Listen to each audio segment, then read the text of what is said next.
حضرت امام جعفر صادق رحمۃ اللہ علیہ فرماتے ہیں،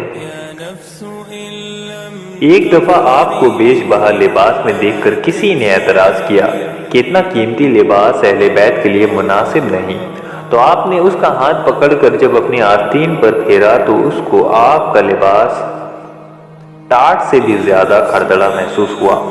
اس وقت آپ نے فرمایا، ھذا الخلق و ھذا الحق، یعنی مخلوق کی نگاہوں میں تو یہ عمدہ لباس ہے، لیکن حق کے لیے یہی کھردڑا لباس ہے۔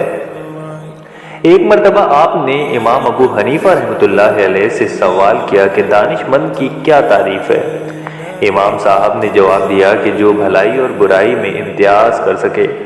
آپ نے کہا، یہ امتیاز تو جانور بھی کر لیتے ہیں، کیونکہ جو ان کی خدمت کرتا ہے ان کا ایذا نہیں پہنچاتے، اور جو تکلیف دیتا ہے اس کو کاٹ کھاتے ہیں۔ امام ابو حنیفہ رحمۃ اللہ علیہ نے پوچھا کہ پھر آپ کے نزدیک دانش مند کی کیا علامت ہے؟ آپ نے جواب میں فرمایا، جو دو بھلائی میں سے بہتر بھلائی کو اختیار کرے اور دو برائی میں سے مصلحتاً کم برائی کو اختیار کرے۔ کسی نے آپ سے عرض کیا کہ مجھ کو اللہ تعالیٰ کا دیدار کروا دیجئے۔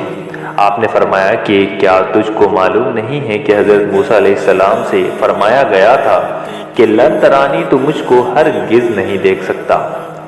اس نے عرض کیا کہ یہ تو مجھے بھی معلوم ہے، لیکن یہ تو امت محمدی ہے، جس میں ایک تو یہ کہا جاتا ہے کہ رانی قلبی میرے قلب نے اپنے پروردگار کو دیکھا، اور دوسرا یہ کہتے ہیں کہ میں ایسے رب کی عبادت نہیں کرتا جو مجھ کو نظر نہیں آتا۔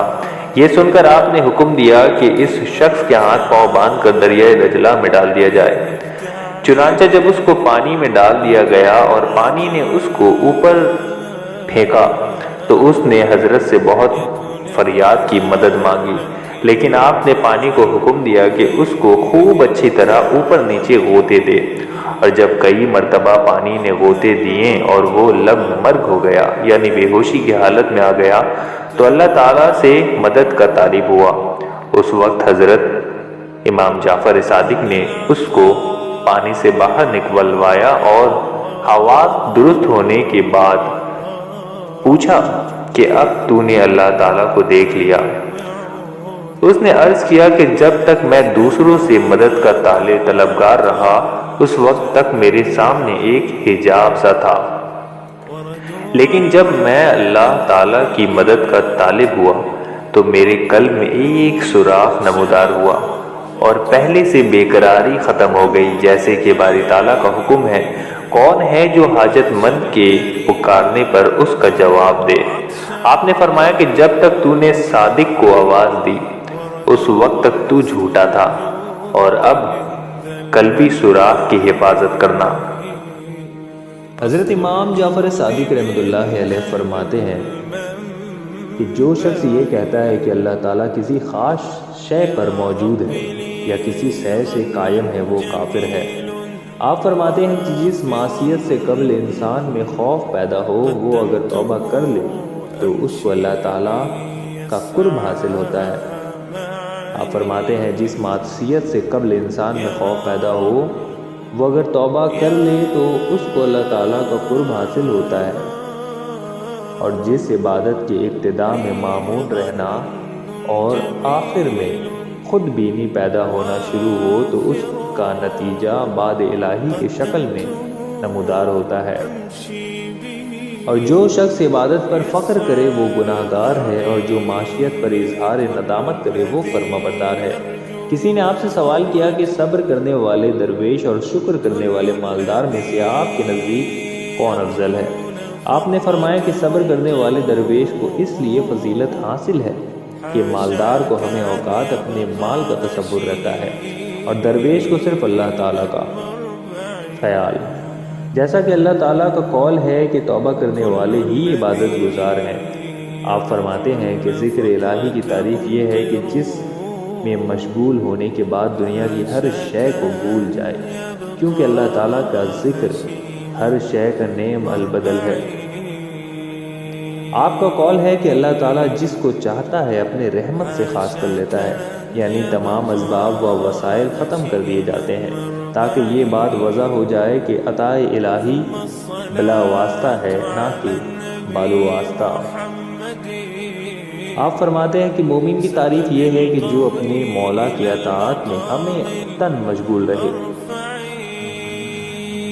آپ فرماتے ہیں کہ صاحب کرامت وہ ہے جو اپنی ذات کے لیے نفس کو شرکسی سے آمادہ بجنگ رہے، یعنی ہر وقت اپنے نفس سے جنگ کرتا رہے، کیونکہ نفس سے جنگ کرنا اللہ تعالیٰ تک رسائی کا سبب ہوتا ہے۔ آپ رحمۃ اللہ علیہ فرماتے ہیں کہ اوصاف مقبولیت میں سے ایک وصف الہام بھی ہے۔ جو لوگ دلائل سے الہام کو بے بنیاد قرار دیتے ہیں وہ بددین ہیں۔ فرمایا کہ اللہ تعالیٰ اپنے بندے میں اس سے بھی زیادہ پوشیدہ ہے جتنا کہ رات کی تاریک میں سیاہ پتھر پر سیاہ چونٹی رینگتی ہے۔ آپ رحمۃ اللہ علیہ فرماتے ہیں کہ عشق الہی نہ تو اچھا ہے اور نہ ہی برا۔ آپ فرماتے ہیں مجھ پر رموز حقیقت اس وقت منکشف ہوا جب میں خود دیوانہ ہو گیا۔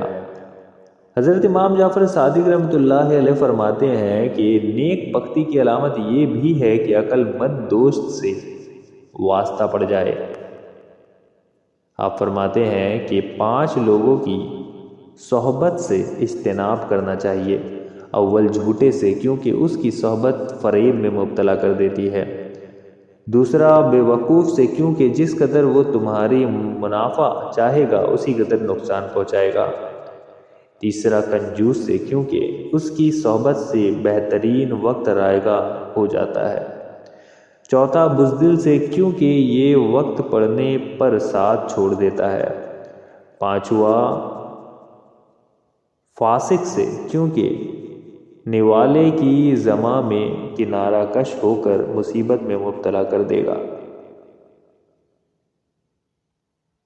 آپ فرماتے ہیں کہ اللہ تعالیٰ نے دنیا ہی میں فردوس جنت اور جہنم کا نمونہ پیش کر دیا ہے، کیونکہ آسائش جنت ہے اور تکلیف جہنم، اور جنت کا صرف وہی حقدار ہے جو اپنے تمام امور اللہ تعالیٰ کے سپرد کر دے، اور دوزخ اس کا مقصد ہے جو اپنے امور نفس سرکش کے حوالے کر دے۔ آپ فرماتے ہیں کہ اگر دشمنوں کی صحبت سے اولیاء کرام کو تکلیف پہنچ سکتا تو فرعون سے آسیہ کو پہنچتا۔